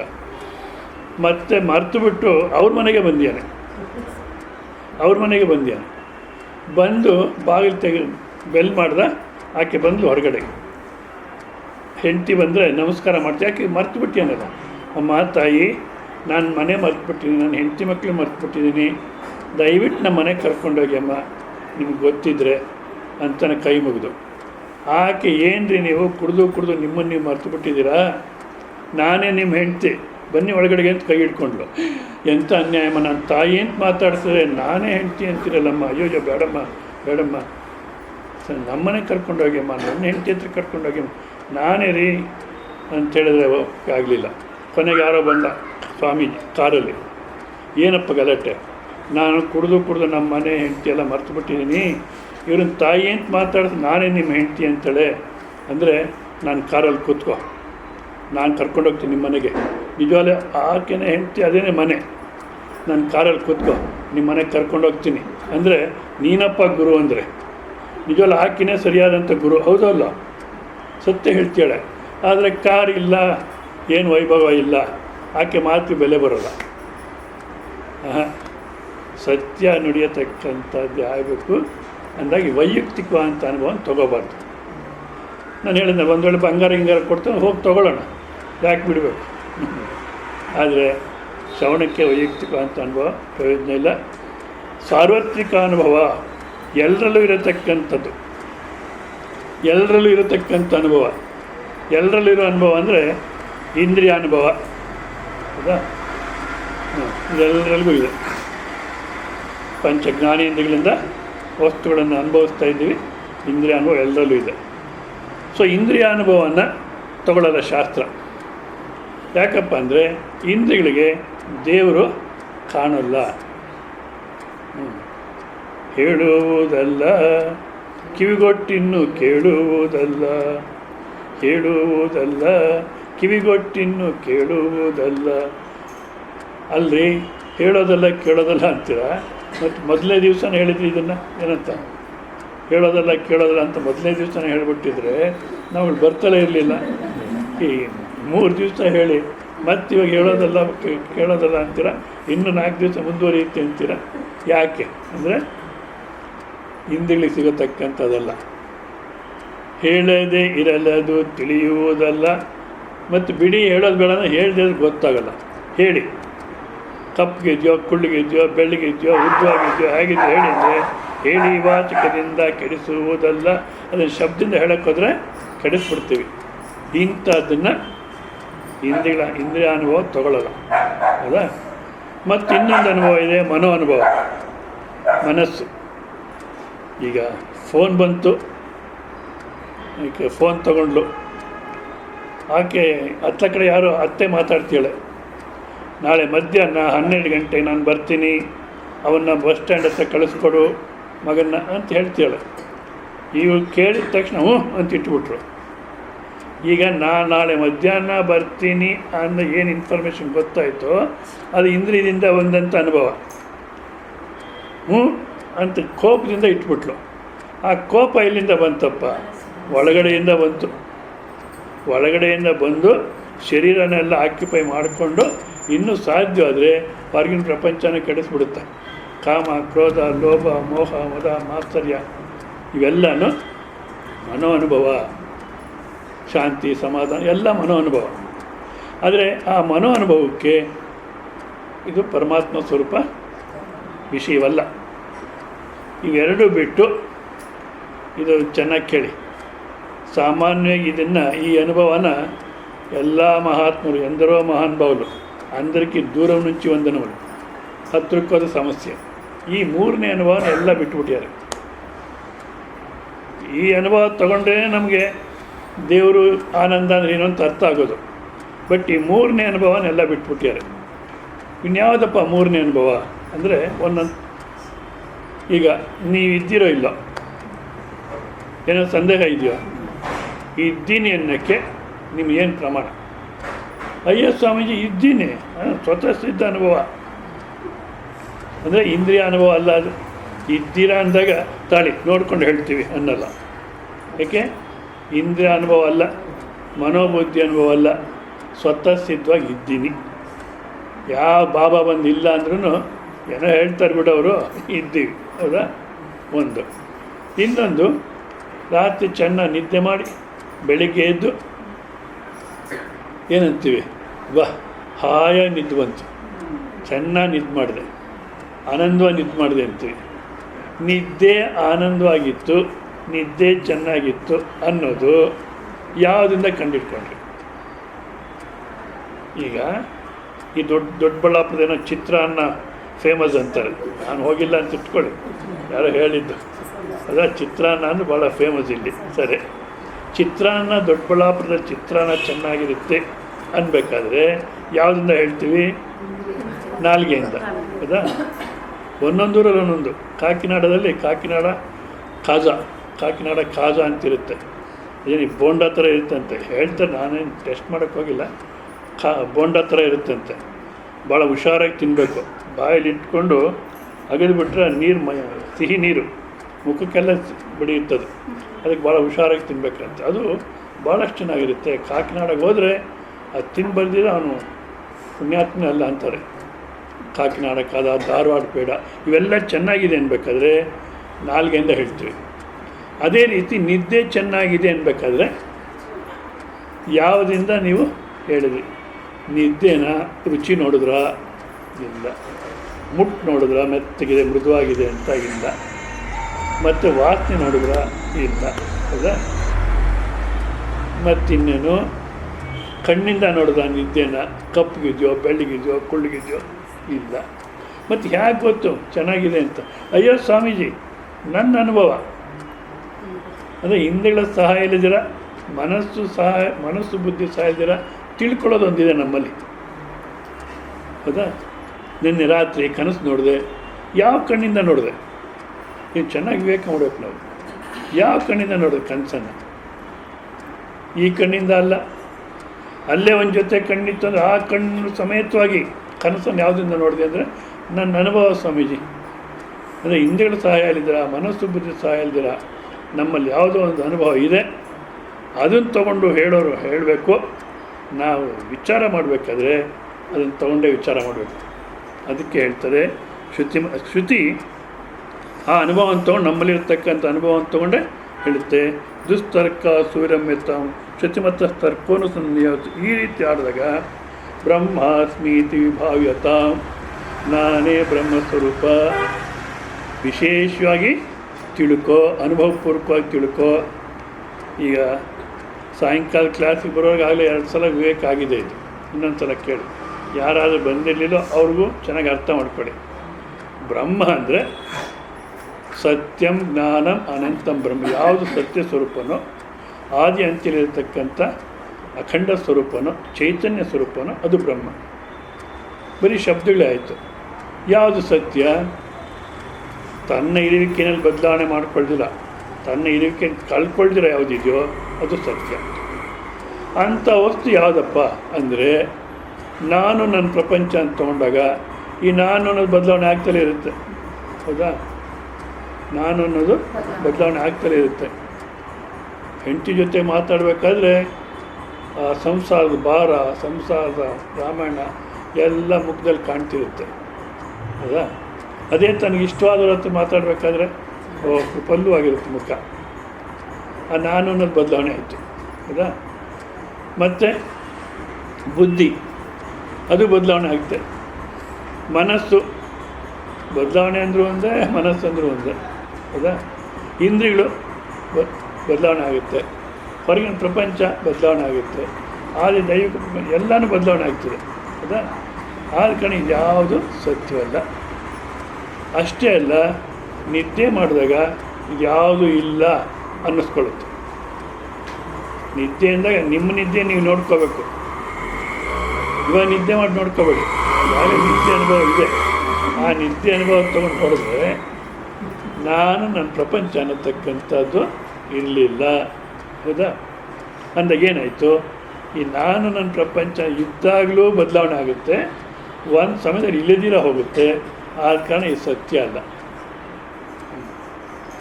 ಇದೆಲ್ಲ ತೆಗೆದು ಹಾಕ್ಬಿಟ್ರೆ ಏನಪ್ಪ ಉಳಿಯುತ್ತೆ ಅಂದಾಗ ಆ ನಿದ್ದೆನ ಯಾವ ರೀತಿ ಅನುಭವಿಸ್ತು ಆ ರೀತಿ. ಇವಾಗ ಮನಸ್ಸಿಗೆ ತಂದ್ಕೊಂಡು ನೋಡಿದ್ರೆ ಅಲ್ಲಿ ಏನಿತ್ತು? ನಿದ್ದೆ ಅನ್ನೋ ವಸ್ತು ಇತ್ತು. ಮತ್ತು ಯಾಕೆ ನಿದ್ದೆ ನಿದ್ದೆ ಅಂತೀಯ? ಎಲ್ಲರೂ ಅಂತಾರೆ, ನಾನೊಬ್ಬನೇ. ಎಲ್ಲರೂ ಮೂರ್ಖರು, ನಾವು ಮೂರ್ಖರು ಅಷ್ಟೇ. ಹೌದು, ನಿದ್ದೆ ನಿದ್ದೆ ಅಂದೆ, ನಿದ್ದೆ ಮಾಡಿದೆ ಅಂದೆ. ನಿದ್ದೆ ಮಾಡಿದ್ರೆ ಏನು ಮಾಡಿದೆ? ಒಂದು ದಿವಸ ನಮ್ಗೆ ಆ ಪ್ರಶ್ನೆ ಬರುತ್ತಾ? ಬಂದರೆ ಉದ್ಧಾರ ಆಗೋಗ್ತೀವಿ. ಏನು ಮಾಡಿದೆ? ನಿದ್ದೆ ಮಾಡಿದೆ ಅಂತ ಏನು ಮಾಡಿದೆ? ಏನು ಮಾಡಲಿಲ್ಲ. ಮತ್ತು ನಿದ್ದೆ ಹೋಗಿದ್ದೆ ಅಂದರೆ ಆಟೋದಲ್ಲಿ ಹೋದ್ನೋ, ರೈಲಲ್ಲಿ ಹೋದ್ನೋ, ಯಾಕೆ ಹೋದೆ? ಎಲ್ಲಿಗೆ ಹೋದೆ? ಹೋಗೋದು ಅಲ್ಲ, ಮಾಡೋದು ಅಲ್ಲ. ಮತ್ತು ಏನಿತ್ತಲ್ಲಿ ಅಂದರೆ ಈ ನಾನು ಇಂಥವಳು, ನಾನು ಇಂಥವನು ಅನ್ನೋದೆಲ್ಲ ತೆಗೆದುಹಾಕ್ಬಿಟ್ಟು ಶರೀರ, ಇಂದ್ರಿಯ, ಬುದ್ಧಿ, ಮನಸ್ಸು ಎಲ್ಲ ಕೊಡುಕೊಂಡು ನಾನೇ ಇದ್ದೆ. ಅದು ಆನಂದ. ಹೌದಾ? ಅದು ಸತ್ಯ. ಅದನ್ನು ತೆಗೆದುಹಾಕಿ ನೋಡೋಣ. ಆಗಲ್ಲ. ನೀವು ಯಾವಾಗಿಲ್ಲ ಹೇಳಿ. ಈಗ ಕನಸಿನ ಪ್ರಪಂಚ ಇವಾಗಿದೆಯೋ ಇಲ್ಲ. ನೀವು ಕನಸು ನೋಡೋ ಸಮಯದಲ್ಲಿ ಈ ಎಚ್ಚರ ಪ್ರಪಂಚ ಇತ್ತೋ? ಈ ಎಚ್ಚರ ಪ್ರಪಂಚ, ಕನಸಿನ ಪ್ರಪಂಚ ಎರಡು ನಿದ್ದೆನಲ್ಲಿತ್ತೋ? ಇಲ್ಲ. ನಿಮ್ಗೆ ಯಾರಿಗಾದ್ರೂ ಇವಾಗ ಬಾಲ್ಯಾವಸ್ಥೆ ಇದೆಯೋ? ಏನು ಅದಕ್ಕೆ ಸಂದೇಹನ? ಧೈರ್ಯವಾಗಿ ಇಲ್ಲ ಅನ್ನೋಕ್ಕಾಗಲ್ವೇ? ಕನಸಿನ ಪ್ರಪಂಚ ಇದೆಯೋ ಅಂದರೆ ಇಲ್ಲ ಅಂದರೆ, ಮತ್ತು ಎಚ್ಚರ ಪ್ರಪಂಚ ಇದೆಯೋ ಕನಸಿನಲ್ಲಿ ಇಲ್ಲ ಅಂತೀರ. ಬಾಲ್ಯಾವಸ್ಥೆ ಇದೆಯೋ ಅಂದಾಗ ಸುಮ್ಮನೆ ಇರ್ತೀರ. ಯಾಕೆ? ಡೌಟು. ಬುದ್ಧಿ ಬಾಲ್ಯಾವಸ್ಥೆಯಲ್ಲಿ ಇರ್ಬೋದು ನೋಡಿ ಬೇಕಾದರೆ. ವಯಸ್ಸಾಗಿದೆ ಅಂತಾರೆ. ಚಿಕ್ಕ ಮಕ್ಕಳಾಗಿದ್ದಾಗ ಅಣ್ಣ ತಮ್ಮನ ಕೂಡಿಸ್ಬಿಟ್ಟು ಟಿಫನ್ ಕೊಟ್ಟರೆ ಅವನಿಗೆ ಅಷ್ಟೊಂದು ಹಾಕಿದ್ದೆ, ನನಗೆ ಯಾಕೆ ಇಷ್ಟು ಕಮ್ಮಿ ಅಂತ ಜೋರಾಗಿ ಗಲಾಟೆ ಮಾಡ್ತಿದ್ದೆ. ಯಾಕೆ ಮಕ್ಕಳಾಗಿದ್ದಾಗ ಯಾರೇನು ಅಂದ್ಕೊಳ್ತಾರೋ ಅನ್ನೋದಿಲ್ಲ. ಇವಾಗ ಯಾರೇನು ಅಂದ್ಕೊಳ್ತಾರೋ ಇದೆ. ಆದ ಕಾರಣ ಅಣ್ಣನ ಜೋಬಲ್ಲಿ ಸ್ವಲ್ಪ ದುಡ್ಡು ಜಾಸ್ತಿ ಇದೆ, ಅದನ್ನು ನೋಡಿ ಗೋಳಾಡ್ತೀನೋ ಇಲ್ಲೋ. ಅಂದರೆ ಮಕ್ಕಳಾಗಿದ್ದಾಗ ಹೇಗಿತ್ತು ಬುದ್ಧಿ, ಈಗಲೂ ಹಾಗೆ ಇದೆ. ಅದಕ್ಕೆ ಯಾರಿಗಾನ ಬಾಲ್ಯಾವಸ್ಥೆ ಇದೆಯಂದ್ರೆ ಸಂದೇಹ ಬರುತ್ತೆ, ಹೌದೋ ಏನೋ ಅಂತ. ಶಾರೀರಿಕವಾಗಿ ನೋಡಿ ಹೇಳಿದರೆ ಯಾರಿಗೂ ಬಾಲ್ಯಾವಸ್ಥೆ ಇಲ್ಲ. ಇದೆಲ್ಲ ಇಲ್ಲ ಇಲ್ಲ ಅನ್ನತಕ್ಕಂಥ ನೀವು ಯಾವಾಗಿಲ್ಲ ಇದ್ದೀವೋ ಇಲ್ಲೋ? ಇಲ್ಲ ಅಂದರೆ ಆ ನಿದ್ದೆಯಿಂದಾಗಿ ಯಾವ ಒಂದು ಅಸ್ತಿತ್ವ ಇದೆಯೋ ಅದೇನೇ ಸತ್ಯ. ಅದು ತನ್ನಿರಕ್ಕೆ ಅಂತ ನಿಶ್ಚಯ ಮಾಡಿಕೊಂಡು ಪ್ರಪಂಚ ಇರೋದನ್ನು ನಿಶ್ಚಯ ಮಾಡುತ್ತೆ, ಪ್ರಪಂಚ ಇಲ್ಲದನ್ನು ನಿಶ್ಚಯ ಮಾಡುತ್ತೆ. ಆದ ಕಾರಣ ಅದೇನೇ ಜ್ಞಾನ ಚೈತನ್ಯ. ಮತ್ತು ಎಲ್ಲಿಂದ ತನಕ ಇದ್ವಪ್ಪ ಅಲ್ಲಿ ಅಂದರೆ ಅಖಂಡ ಸ್ವರೂಪ ಅಲ್ಲ. ಈ ರೀತಿ ಬಿಡಿಸಿ ಹೇಳಿದಾಗ ನಾವು ಅದೇ ರೀತಿ ನೋಡ್ಕೋಬೇಕು. ನೋಡಿಕೊಂಡ್ರೆ ಬ್ರಹ್ಮಾಸ್ಮೀತಿ ವಿಭಾವ್ಯತ. ಯಾವಾಗ ಇದನ್ನು ಅರ್ಥ ಮಾಡ್ಕೊಳ್ತೀವೋ ಅಹರಹ ಗರ್ವ ಪರಿತ್ಯಜ್ಯತ. ಶ್ರವಣ ಮಾಡಿದ್ಮೇಲೆ ವ್ಯವಹಾರ ಮಾಡತಕ್ಕಂಥ ಸಮಯದಲ್ಲಿ ಅಹಂಕಾರ ಪಕ್ಕಕ್ಕಿಟ್ಟು ವ್ಯವಹಾರ ಮಾಡಬೇಕು. ಅಹಂಕಾರ ಪಕ್ಕಕ್ಕಿಡೋದು ಅಂದರೆ ಕೇಳಿದ್ದೀವಿ, ನಾನು ಅನ್ನತಕ್ಕಂಥ ಅನಿಸಿಕೆ, ಶರೀರ, ಇಂದ್ರ, ಬುದ್ಧಿ, ಮನಸ್ಸು ಎಲ್ಲವನ್ನೂ ಕೊಡ್ಕೊಳ್ತೀವಿ. ಮತ್ತು ಕನಸಿನಲ್ಲಿ ಇನ್ನೊಂದು ಶರೀರ, ಇಂದ್ರ, ಬುದ್ಧಿ, ಮನಸ್ಸು, ಅಹಂಕಾರ ಅದನ್ನು ಕೊಡ್ಕೊಳ್ತೀವಿ. ಮತ್ತು ನಿದ್ದೆ ಎಂದಾಗ ಯಾವ ಅಹಂಕಾರ ಇಲ್ದಿರ ಇರ್ತೀವಿ, ಹೌದಲ್ಲ? ಅಂದಮೇಲೆ ಈ ಅಹಂಕಾರ ನನ್ನ ಸ್ವರೂಪ ಅಲ್ಲ. ವ್ಯವಹಾರದಲ್ಲಿ ಆ ರೀತಿ ಬರುತ್ತೆ ಮತ್ತು ಇಲ್ದಿರಾಗುತ್ತೆ. ಅದಕ್ಕೆ ಇಷ್ಟು ಕೇಳಿದ ಮೇಲೆ ಮತ್ತೆ ವ್ಯವಹಾರಕ್ಕೆ ಬರ್ತೀವಿ. ಇಲ್ಲಿಂದ ಎದ್ದರೆ ವ್ಯವಹಾರ ಶುರು ಆಗ್ಬಿಡುತ್ತಲ್ಲ. ಆ ವ್ಯವಹಾರ ಶುರುವಾದಾಗ ವ್ಯವಹಾರ ಮಾಡತಕ್ಕ ಸಮಯದಲ್ಲಿ ಬೇರೆಯವರಿಗೆ ಪ್ರತಿಕ್ರಿಯೆ ತೋರಿಸ್ಬೇಕು ಅನಿಸುತ್ತೆ. ಆ ಪ್ರತಿಕ್ರಿಯೆ ತೋರಿಸ್ಬೇಕಾದ್ರೆ ಸ್ವಲ್ಪ ಇರೋ. ಅವ್ರು ಯಾವುದು ನೋಡಂತ ಇದ್ದಾರೆ, ಶರೀರ ನೋಡಂತಾರೆ. ಶರೀರ ನಾನು ಅಲ್ಲ, ಮತ್ತು ಅಂದ್ಕೊಳ್ಳಿ ಬಿಡು, ಅಂದ್ಕೊಳ್ಳಿ ಬಿಡು.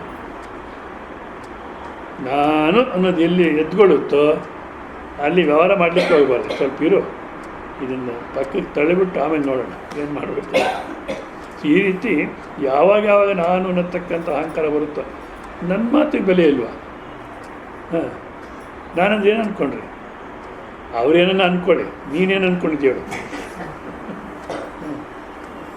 ಆರಹ ಗರ್ವ ಪರಿತ್ಯಜ್ಯತ. ಯಾವಾಗ ಅಹಂಕಾರ ಎದ್ಕೊಳ್ಳುತ್ತೋ ಅವಾಗೆಲ್ಲ ತೆಗೆದುಹಾಕ್ಕೊಳ್ತಾ ಇರಬೇಕು. ಅಹಂಕಾರಕ್ಕೆ ಅವಕಾಶ ಕೊಡಬಾರ್ದು. ಅಹರಹ ಗರ್ವ ಪರಿತ್ಯಜ್ಯತ. ಮತ್ತು ದೇಹಿ ಗಮ್ಮತಿರುಜ್ಯತ. ಶರೀರವೇ ನಾನು ಅಂತಿದೆ, ಹೌದಾ? ಇದನ್ನು ತೆಗೆದುಹಾಕೋ. ಯಾವುದು? ನಾನೇ ಶರೀರ ಅಲ್ಲಪ್ಪ. ಶರೀರ ಅನ್ನತಕ್ಕಂಥದ್ದು ಭಾಳಷ್ಟು ಇದ್ದಲ್ಲಿ ಹೇಳಿದೆ ನಿಮಗೆ. ದೃಶ್ಯ ನಾವೇನು ಮಾಡ್ತೀವಿ, ಬೆಳಗ್ಗೆ ನಾವು ಮಾತಾಡ್ತಿದ್ವಿ, ಶರೀರ ದೃಶ್ಯ, ನಾನು ದೃಕ್ ಸ್ವರೂಪ ಅಂತ ಬಾಯ್ಪಾಠ ಮಾಡ್ತೀವಿ. ಮತ್ತು ಅದೇ ರೀತಿ ಪ್ರವಚನದಲ್ಲೂ ಹೇಳ್ತೀವಿ, ಶರೀರವನ್ನು ದೃಶ್ಯ ಮಾಡಿ ನೋಡಬೇಕು, ಶರೀರವನ್ನು ದೃಶ್ಯ ಮಾಡಿ ನೋಡಬೇಕು. ಮುಕುಂದೂರು ಸ್ವಾಮಿಗಳು ಅವ್ರಿಗೆ ಏನೋ ಕಾಲು ನೋವು ಅಂತ ಯಾರೋ ಆಸ್ಪತ್ರೆಗೆ ಸೇರಿಸಿ ಅದಕ್ಕೇನೋ ಟ್ರೀಟ್ಮೆಂಟ್ ಕೊಡಿಸ್ತಿದ್ರಂತೆ. ಅವರು ಬಲಗಾಲಿಗೆ ಟ್ರೀಟ್ಮೆಂಟ್ ಕೊಡ್ತಿದ್ರೆ ಎಡಗಾಲು ನೋಡಿ ಹೇಳೋರಂತೆ, ನೋಡೋ ನೀನು ಇದ್ದೀಯ, ಯಾಕೆ ನೋಡು ಇದಕ್ಕೆ ಫಾರಿನ್ ರಿಟರ್ನ್ ಡಾಕ್ಟ್ರ್ ಸೇವೆ ಮಾಡ್ತೇನೆ ಈ ಕಾಲಿಗೆ, ನೀನು ಇದ್ದೀಯ ಯಾತಕ್ಕೆ ಅಂದರೆ ಇದು ನೋವಿಲ್ಲಿ ಅಂತ. ಆ ರೀತಿ ಹೇಳಬೇಕಾದ್ರೆ ಶರೀರನ ಕಾಲನ್ನು ನನಗಿನ್ನ ಬೇರೆ ಅಂತ ನೋಡ್ತಾ ಹೇಳ್ತಿರೋರು. ನಾವು ಡಾಕ್ಟ್ರ್ ಹತ್ರ ಹೋಗ್ತೀವಿ, ಎಲ್ಲಿದೆ ನೋವು? ಡಾಕ್ಟ್ರೇ ಐ ಆಮ್ ಇನ್ ಪೈನ್, ನಾನು ನೋವಿನಲ್ಲಿದ್ದೀನಿ. ಸೊ ಡಾಕ್ಟ್ರ್ ಏನು ಮಾಡ್ತಾರೆ, ಎಲ್ಲಿದೆ ನೋವು ಅಂತಾರೆ. ಕಾಲಲ್ಲಿ ನೋವಿದೆ, ಎರಡು ಕಾಲು ನೋವುತ್ತಾ? ಇಲ್ಲ ನೋಡಿ, ನಾನೇ ನೋವಿನಲ್ಲಿದ್ದೀನಿ ಅಂತ ಹೋದರು. ಇವಾಗ ಎಲ್ಲಿದೆ ನೋವು ಅಂದರೆ ಕಾಲಲ್ಲಿ ಅಂತಾರೆ, ಹೌದಾ? ಎರಡು ಕಾಲು ನೋವುತ್ತಾ ಅಂದರೆ ಇಲ್ಲ ಡಾಕ್ಟ್ರ್, ಇಲ್ಲ ಎರಡು ಕಾಲು ಇಲ್ಲ. ಬಲಗಾಲು ಮಾತ್ರ. ಬಲಗಾಲು ಪಾದದಿಂದ ತೊಡೆ ತನಕ ನೋವುತ್ತಾ? ಅಷ್ಟಿಲ್ಲ ಡಾಕ್ಟ್ರೆ, ಅಷ್ಟಿಲ್ಲ. ನೋಡಿ, ನಾನೇ ನೋವಿನಲ್ಲಿ ಇದ್ದೀನಿ ಅಂದೋನು ಇವಾಗೇನು ಮಾಡ್ದ, ಕಾಲಲ್ಲಿ ಮಾತ್ರ ಇದೆ ಅಂದ, ಮತ್ತಿನ್ನೆಲ್ಲೂ ಇಲ್ಲ. ಕಾಲಲ್ಲಿ ಅಂದಾಗ 2 ಕಾಲು ನೋವು ಇಲ್ಲ ಇಲ್ಲ, ಇದು ಯಾವುದು ತೊಡೆ, ಇದು ಬಲಗಾಲು ಮಾತ್ರ. ಬಲಗಾಲು ಅಂಗುಷ್ಟಿಂದ ತೊಡೆ ತನಕ ನೋವುತ್ತಾ? ಇಲ್ಲ ಇಲ್ಲ ಡಾಕ್ಟ್ರೆ, ಅಷ್ಟೊಂದಿಲ್ಲ. ಮತ್ತು ಎಲ್ಲಿದೆ ಅಂತ ಅವರು ಹೀಗೆ ಪ್ರೆಸ್ ಮಾಡ್ತಾರೆ. ಇಲ್ಲಿದೆಯಾ? ಇಲ್ಲ. ಇಲ್ಲಿದೆಯಾ? ಇಲ್ಲ. ಇಲ್ಲಿ ನೋಯುತ್ತಾ? ಇಲ್ಲ. ಇಲ್ಲಿ ಅಲ್ಲಿ ನೋವುತ್ತೆ ಅಂತೀವಿ. ಇವಾಗ 80 kg ಶರೀರದಲ್ಲಿ ಎಲ್ಲಿದೆ ನೋವು? ಎಲ್ಲೋ ಒಂದು ಕಡೆ ಇದೆ.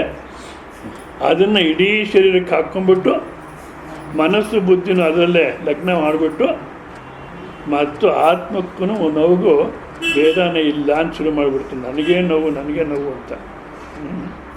ನೋವು ಎಲ್ಲಿದೆಯೋ ಆ ಜಾಗವನ್ನು ವಿಷೀಕರಿಸಿ ನೋಡಬೇಕು. You have to objectify the pain and the place. ಎಲ್ಲಿ ನೋವ್ತಿದೆಯೋ, ಎಲ್ಲಿ ನೋವಿದೆಯೋ ಅದನ್ನು ವಿಷೀಕರಿಸಿ ನೋಡಬೇಕು. ಆವಾಗ ದೃಶ್ಯ ಮಾಡಿ ನೋಡಿದ್ರೆ ನಾನು ಶರೀರಕ್ಕೆ ವಿಲಕ್ಷಣ ಅಂತ ಗೊತ್ತಾಗುತ್ತೆ. ವ್ಯವಹಾರ ಮಾಡತಕ್ಕಂಥ ಸಮಯದಲ್ಲಿ ನಡಿಬೇಕು. ಸ್ವಾಮಿ ರಾಮತೀರ್ಥ ಹೇಳ್ತಾರೆ, ಏನು ಕೆಲಸ ಮಾಡ್ತಿದ್ರು ನಿನ್ನನ್ನೇ ನೀನು ನೋಡ್ತಿರೋ. ಭಗವಾನ್ ಬುದ್ಧನ ಶಿಷ್ಯ ಒಬ್ಬ ರಾಜ್ಕುಮಾರ ಬಂದು ದೀಕ್ಷೆ ಅಲ್ಲ, ಯಾವ ರೀತಿ ನಾವು ನಮ್ಮ ವ್ಯವಹಾರ ನಾವು ಗಮನಿಸಬೇಕು, ಗಮನಿಸಿದ್ರೆ ಯಾವ ರೀತಿ ವ್ಯತ್ಯಾಸ ಆಗುತ್ತೆ ಅನ್ನೋದು ಇದು ಚೆನ್ನಾಗಿ ಅರ್ಥ ಆಗುತ್ತೆ. ಇದರಲ್ಲಿ ರಾಜ್ಕುಮಾರ ದೀಕ್ಷೆ ತೊಗೊಂಡಿರ್ತಾನೆ,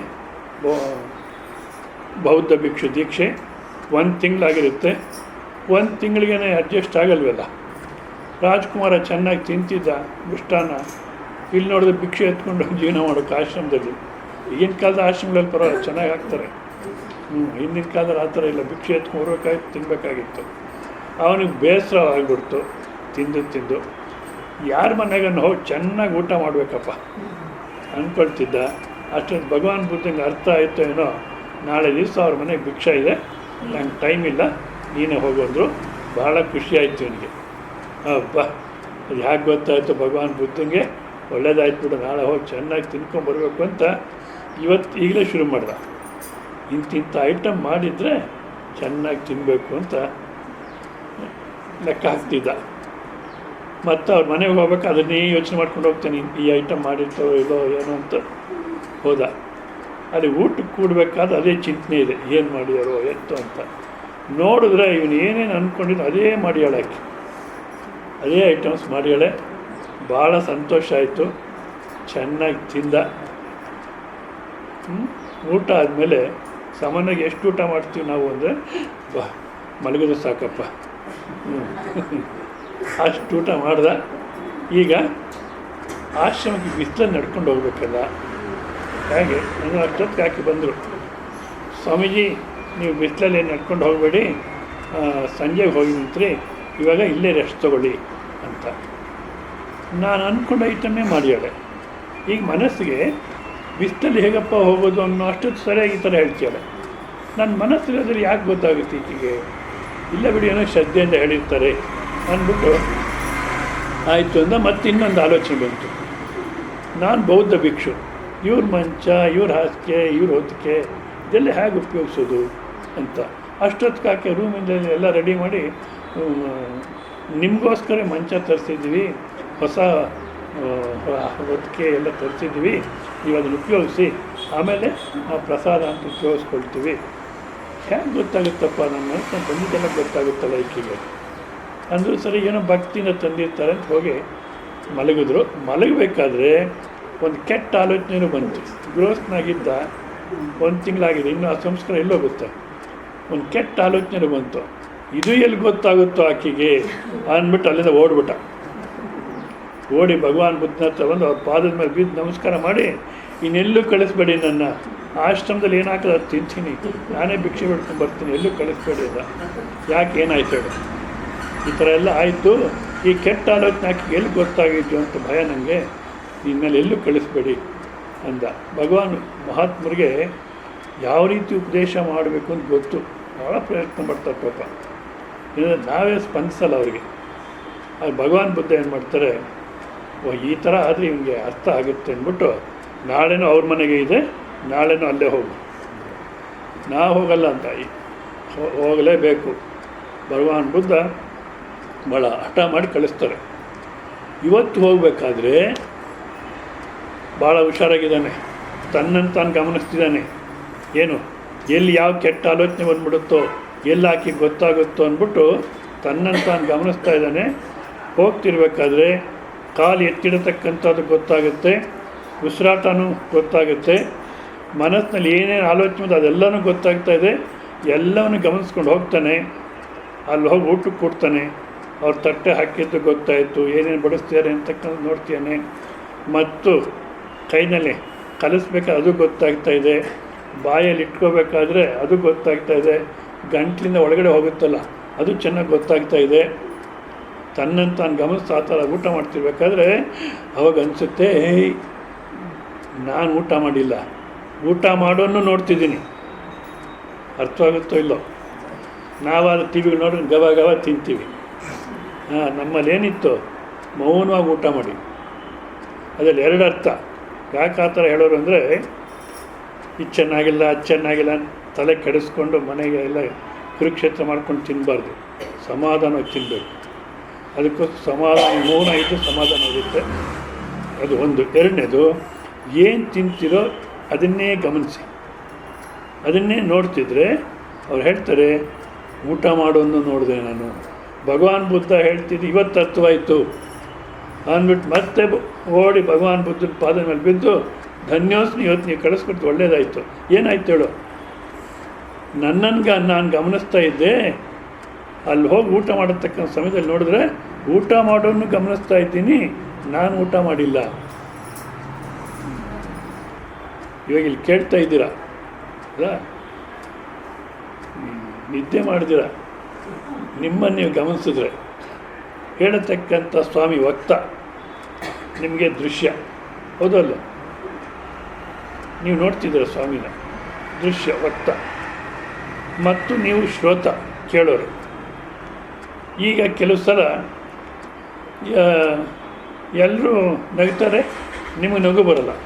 ಅದು ಒಂದು ಜೋಕ್ ಹೇಳಿದ್ರು, ಎಲ್ಲರೂ ನಕ್ಕರು, ಅದು ನಿಮಗೆ ನಗು ಬರಲಿಲ್ಲ. ಬೇಕಾದ್ರೆ ಒಂದು ಜೋಕ್ ಕೇಳಿ. ಅದೇ ಗುರು ಶಿಷ್ಯ ಹೋಗ್ತಿರ್ತಾರಂತೆ, ಭಾಳಷ್ಟು ವರ್ಷ ಉಪದೇಶ ಮಾಡಿದ ಶಿಷ್ಯಂಗೆ. ದೇವ್ರ ಪ್ರತ್ಯಕ್ಷ ಆದರೆ ನೀನೇನು ಕೇಳ್ತೀಯಾ ಅಂತಾರೆ ಗುರುಗಳೇ, ನಾನು 1,00,000 ರೂಪಾಯಿ ಕೇಳ್ತೀನಿ ಅಂತಾನೆ.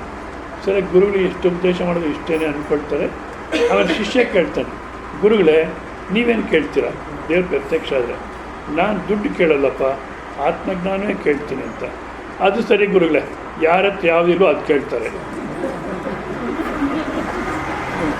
ಅಂದರೆ ನನ್ನ ಹತ್ರ ದುಡ್ಡಿಲ್ಲ, ದುಡ್ಡು ಕೇಳ್ತಾರೆ, ಆತ್ಮಜ್ಞಾನ ಇದೆ. ನಿಮ್ಮ ಹತ್ರ ಆತ್ಮಜ್ಞಾನ ಇಲ್ಲ, ಅದಕ್ಕೆ ಕೇಳ್ತೀರ, ನೀವೇ ಮೂರ್ಖರು ಅನ್ನೋ ಥರ. ಇವಾಗ ಇದು ಹೇಳಿದಾಗ ಎಲ್ರಿಗೂ ನಗು ಬಂತು. ಅಯ್ಯೋ ಏನೋ ನಕ್ಕರು, ನಾನು ಎಲ್ಲೋ ಇದ್ನೆಲ್ಲ ಅಂದಾಗೇನಾಯಿತು, ಶ್ರೋತ ನಿಮ್ಮನ್ನು ನೀವು ಗಮನಿಸ್ತಾ ಇದ್ದೀರಾ. ಅಂದರೆ ಶ್ರೋತಾನು ಗಮನಿಸ್ತಾ ಇದ್ದೀರಾ, ವಕ್ತಾನು ಗಮನಿಸ್ತಾ ಇದ್ದೀರಾ, ಹೇಳೋರನ್ನ. ಶ್ರೋತ ಕೇಳೋರು ನಿಮ್ಮನ್ನು ನೀವು ಗಮನಿಸ್ತಾ ಇದ್ದೀರಾ, ಹೌದಾ? ಇವಾಗ ನೀವು ವಕ್ತಾನ ಶ್ರೋತಾನ? ವಕ್ತಾನು ನೋಡ್ತಾ ಇದ್ದೀರಾ, ಶ್ರೋತಾನು ನೋಡ್ತಿದ್ದೀರಾ. ಇವೆರಡನ್ನ ಯಾವುದರಿಂದ ನೋಡ್ತೀವಿ ಅದೇ ನೀವೇ ಹೊರ್ತು ನೀವು ಶ್ರೋತಾನೂ ಅಲ್ಲ, ವಕ್ತಾನೂ ಅಲ್ಲ. ಈ ರೀತಿ ನಮ್ಮನ್ನು ನಾವು ಗಮನಿಸಬೇಕು. ಇಲ್ಲಿ ಕೇಳಿದ ಮೇಲೆ ಅಹರಹ ಗರ್ವ ಪರಿತ್ಯಜ್ಯತಾಂ ದೇಹೇಹ ಮತಿರುಜ್ಯತಾಂ ಬ್ರಹ್ಮಾಸ್ಮಿತ್ ವಿಭಾವ್ಯತಾಂ. ಇಲ್ಲಿ ಶ್ರವಣ ಕಾಲದಲ್ಲಿ ಅದಾಗುತ್ತೆ. ಮತ್ತೆ ಮರ್ತೋಗ್ದಿರಾ ವ್ಯವಹಾರದಲ್ಲಿ ಈ ರೀತಿ ಗಮನಿಸ್ತಾ ವ್ಯವಹಾರ ಮಾಡಬೇಕು. ದೇಹೇಹ ಮತಿರುಜ್ಯತಾಂ ಮತ್ತು ಇಷ್ಟೆಲ್ಲ ತಿಳ್ಕೊಂಡ್ಮೇಲೆ, ಓ ನಂಗೆ ಅರ್ಥ ಆಗಿಬಿಟ್ಟಿದೆ.